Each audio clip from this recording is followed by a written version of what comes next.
How the Holy Spirit guides you us biblically. So many of us struggle to understand how to seek guidance from the Holy Spirit. We might feel like we're not hearing His voice, or that we're not sure what He's saying.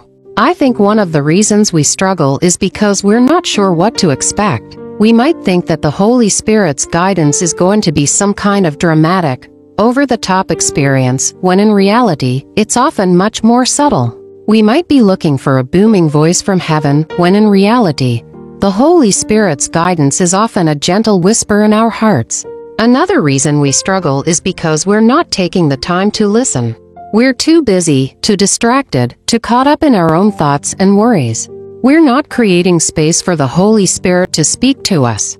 And yet, the Bible tells us that the Holy Spirit is always speaking, always guiding us, always leading us. The Bible is full of examples of how the Holy Spirit guides believers.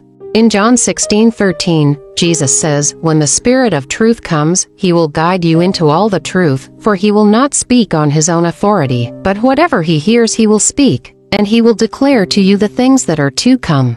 This verse tells us that the Holy Spirit is our guide, our teacher, our counselor.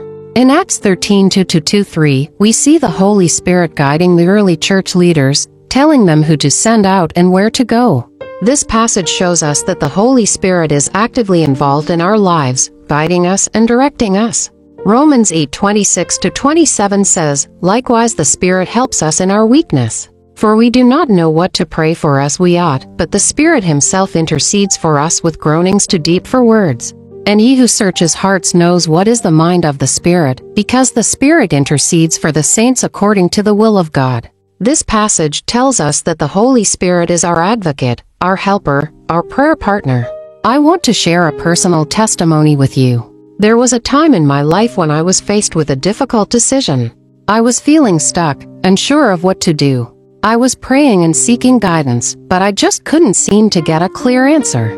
It was frustrating, because I knew that the Holy Spirit was supposed to be guiding me. One day, I opened up my Bible and read Psalm 37:4, which says, "Delight yourself in the Lord, and He will give you the desires of your heart." As I read that verse, I felt a surge of peace flood my heart. I knew that the Holy Spirit was speaking to me, guiding me. That experience taught me that the Holy Spirit's guidance is not just about getting answers to our questions, but about experiencing His presence, His peace, His love. It's about trusting that He is guiding us, even when we can't see the way ahead. In summary, the Holy Spirit is our guide, our teacher, our counselor. He is always speaking, always guiding us, always leading us. As believers, we need to create space for Him to speak to us, to listen to His gentle whispers, to trust that He is guiding us.